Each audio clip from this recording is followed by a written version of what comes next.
situation that we have now is that it is consistently ranked as the most or the second most disaster-prone country in the world. We did a nationwide study, and the average time it took for people to receive assistance after a disaster was 4 weeks or more. This is my store that I own. Makes full income for my family. We've already started with cash transfers to assist over 13,000 volcano-affected households. The Sempo solution is comprised of a digital wallet, tap-and-go card, and an Android app. We enroll recipients and vendors onto the Sempo dashboard and are able to disperse funds to those recipients. And then the recipients can take it to a participating vendor and make a payment simply by tapping on the Android phone that's given to the vendor. So it makes life easier for customers that are coming through. By giving them this card, something that they need, they come to the shop and they get it from the shop. Cash transfers in general give people a lot more dignity in terms of how they recover from natural disasters, and using this Ethereum-based solution also leverages the inherent benefits of blockchain technology like auditability, reliability, and transparency. They actually don't need to be banked, which is a really critical aspect to being part of the cash transfer program. So it's logistically more simple, quicker, less expensive, and it accelerates recovery of the local markets. We're trying to break the model of traditional disaster assistance.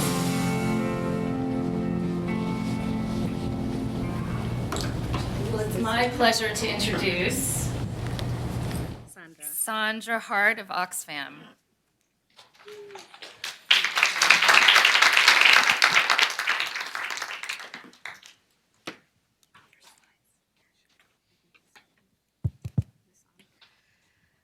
Hi, everyone. So my name is Sandra. I'm the Pacific Cash and Livelihoods Advisor for Oxfam, and I live in Vanuatu. So I'd like to start off by sharing something with you. When I came to this conference last year, I was a little bit disappointed. So let me explain why.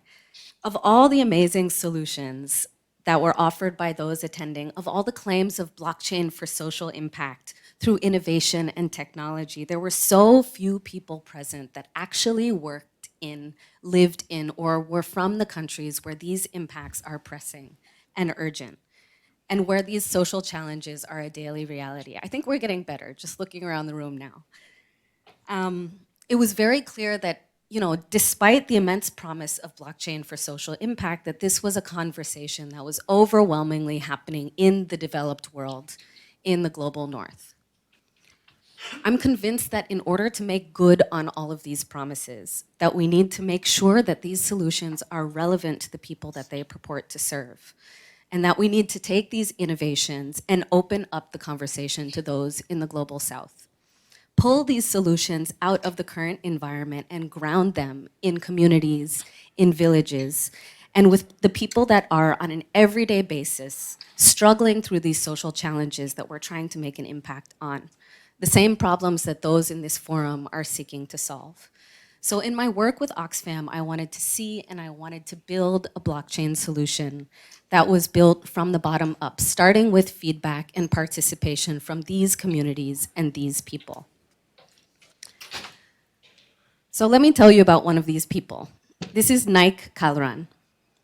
He doesn't have a smartphone. His access to electricity is intermittent. He does not have access to the internet. He does not have a photo ID card, and he does not have consistent access to financial services. In fact, he struggles with issues of access every single day because he's living with a disability. He's from the Pacific island nation of Vanuatu. It's a state of over 80 islands, just conscious that not everybody knows where it is, so I'm pointing it out. It's also an island that, like many other Pacific islands, is on the front lines of climate change. In the past 3 years, Vanuatu has been struck by multiple cyclones, 2 volcanic eruptions, 1 tsunami, multiple earthquakes, and extreme drought. Landslides and flooding are also very, very common. For Oxfam, a community-centered approach is at the core of what we do. In my line of work, which is humanitarian cash transfers that we've been hearing about here, the question is always, how might we help people who are unbanked in remote locations like Nike access financial assistance quickly and easily in order to enable them to buy what they need when they need it and recover quicker.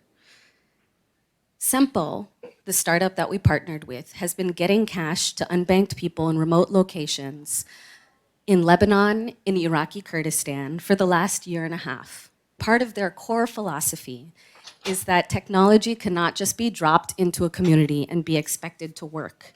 That contextual, cultural, and community adaptation is critical, and that creates trust and ownership beyond just the tech itself. For Consensus, there is clearly a keen intent to make sure that the value of blockchain can be leveraged and the public Ethereum network can provide tangible solutions to real-world problems. For the Australian government, who funded this initiative, like many governments, the goal is always to make sure that their financing is effective, but that it's also properly accounted for.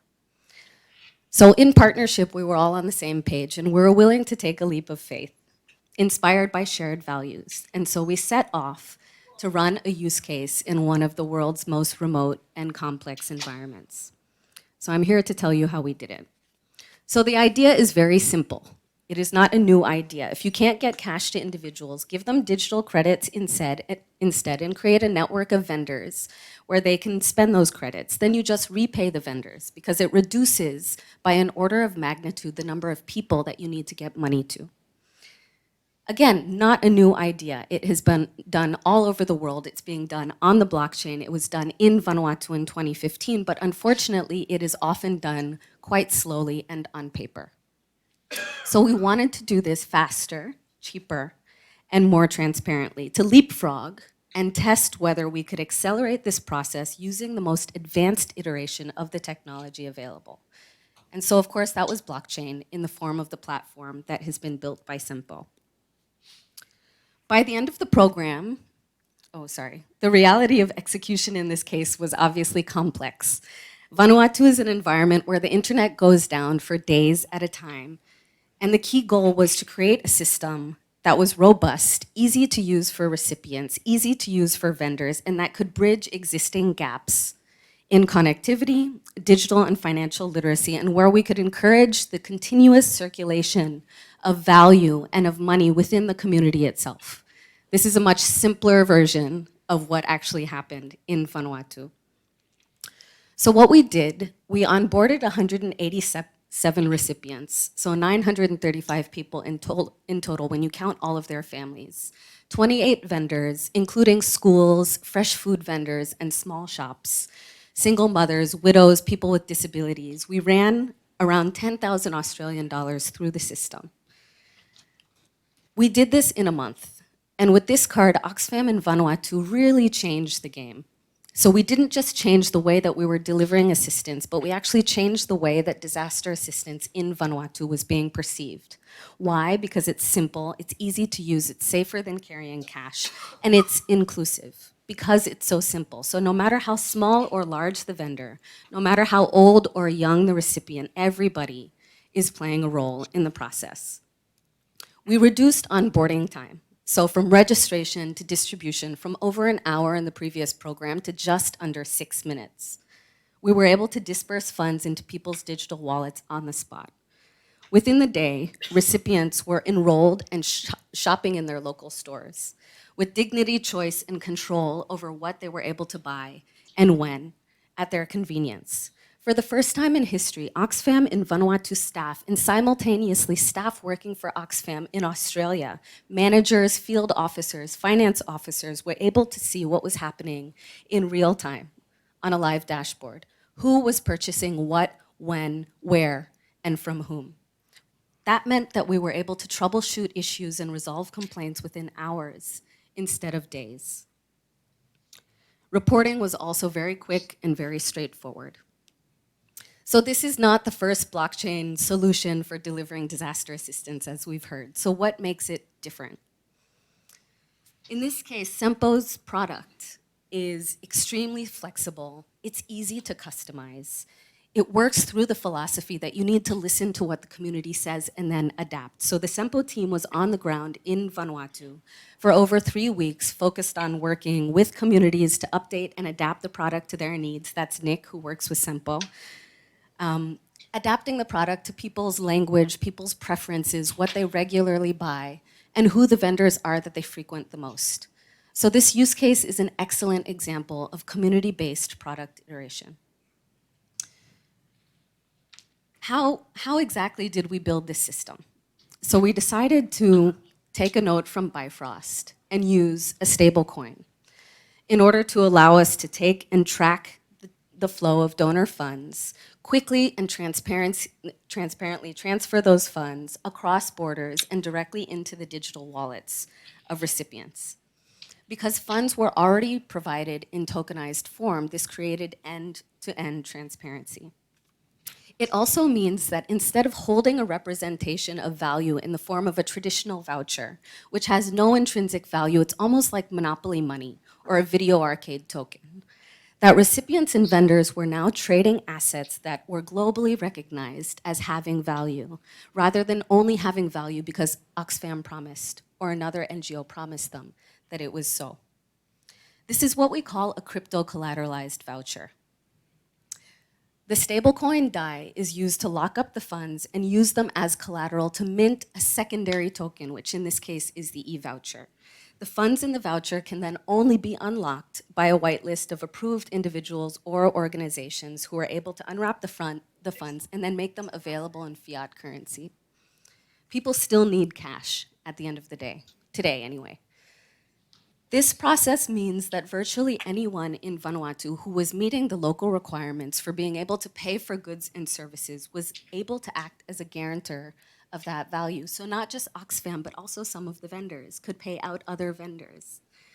All transactions were happening at the Vanuatu level, being accounted for in Vatu and being paid out locally in local currency into vendors' local bank accounts.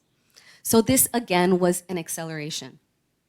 Our lead time for payout was shaved down to a week, compared to over a month in 2015. This creates a space for smaller vendors, the types of vendors that are selling charcoal, that are selling vegetables, that are on the roadside, to participate because they operate on a weekly cash flow basis as opposed to a monthly cash flow basis. They typically cannot participate in voucher programs because they cannot wait, they cannot afford to.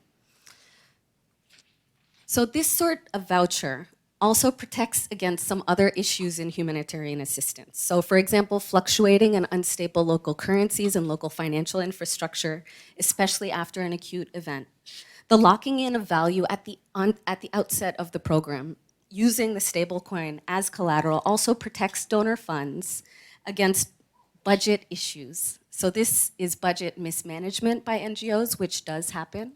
It also means that the value can only be unwrapped for those that it's intended for and for the purposes of delivering assistance. So that budget line does not get eaten into by administrative overheads or unforeseen operational costs. So let's go back to the story of Nike. So despite all of this complexity, he does not know or need to know how the back end of the system works.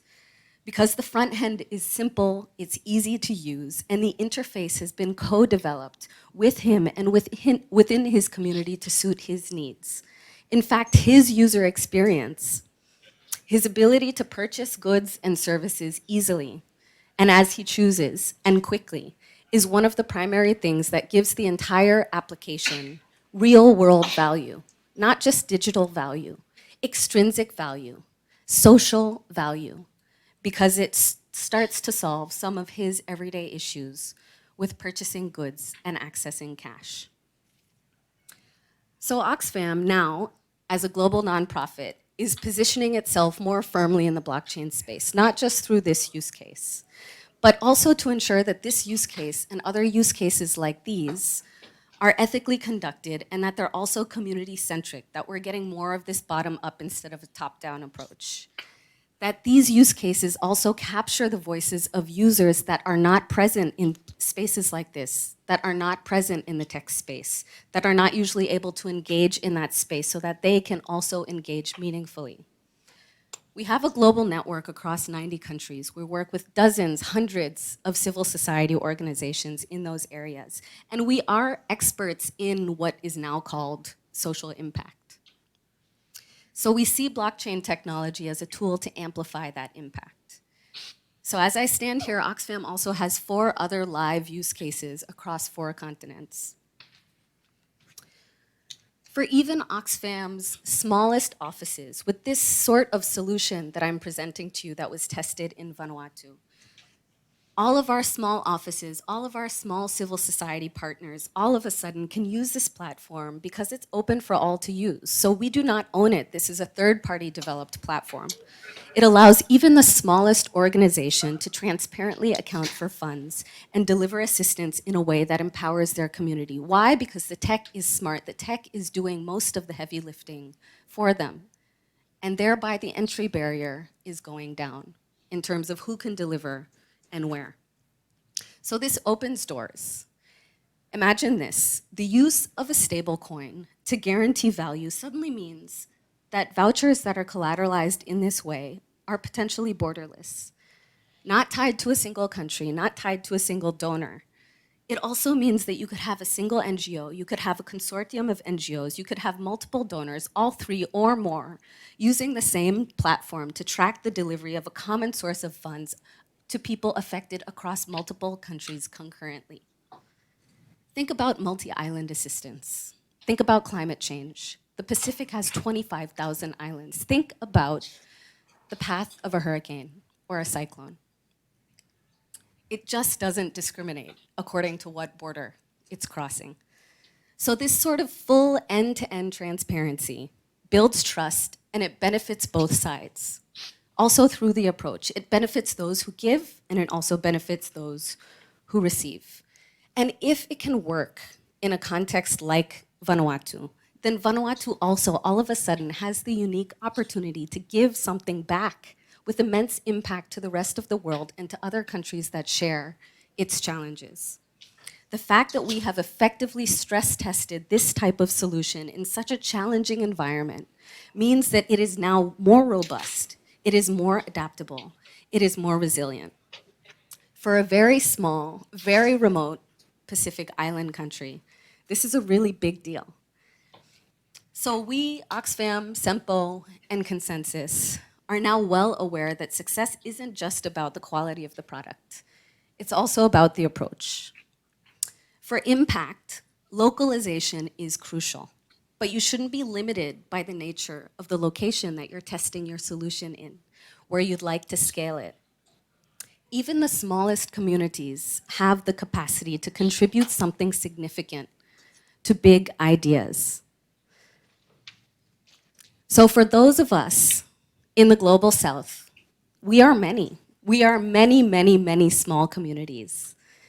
And I believe that we are capable of helping to pave a pathway to scale for the types of solutions that are discussed here and in other fora like this. So bring us into the conversation. I think the results might surprise you. Thanks.